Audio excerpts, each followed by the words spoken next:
Hey everyone, so over the last few weeks we've been learning about prayer and putting that into practice.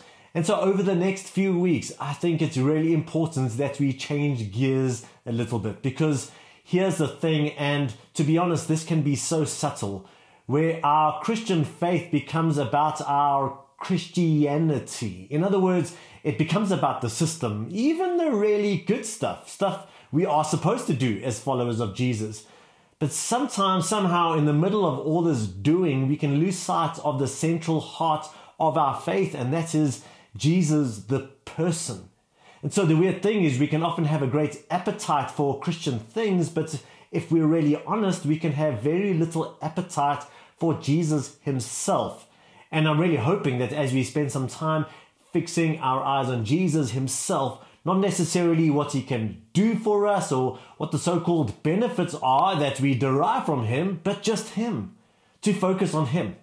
To help us out, I want to read a couple of verses. The first one being from Psalm 115 verse 8, which says, "Those who make them will be like them, and so will all who trust in them." Now this verse is speaking about idols, but it actually gets to the heart of something really important, which is you become what you worship.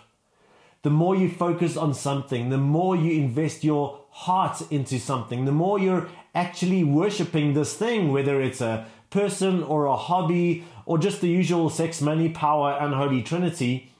But the exact same is true when it comes to Jesus himself.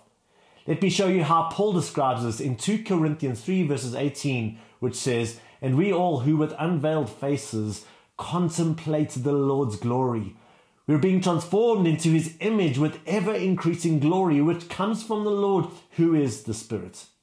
Now, there's so much awesome stuff going on with this verse, but one of the key things the scripture is trying to teach us is that when we contemplate Jesus, when we meditate on Jesus, when we fix our eyes on Jesus, something transformative happens. And the more we do this, the more we become more and more like him. Now, I don't know if you've ever done this exercise, but if you stick your finger in front of your eyes like this, right, and you focus on your finger, everything else behind becomes blurry. However, if you do the opposite and you focus on the world behind you, suddenly your finger becomes blurry while everything else comes into focus. And so over the next few weeks, we're going to take our focus off everything else, where maybe our idea of Jesus is out of focus and maybe blurry, and we're going to focus on him. And I'm praying that the more we do this, the more we see him and the more we become like him.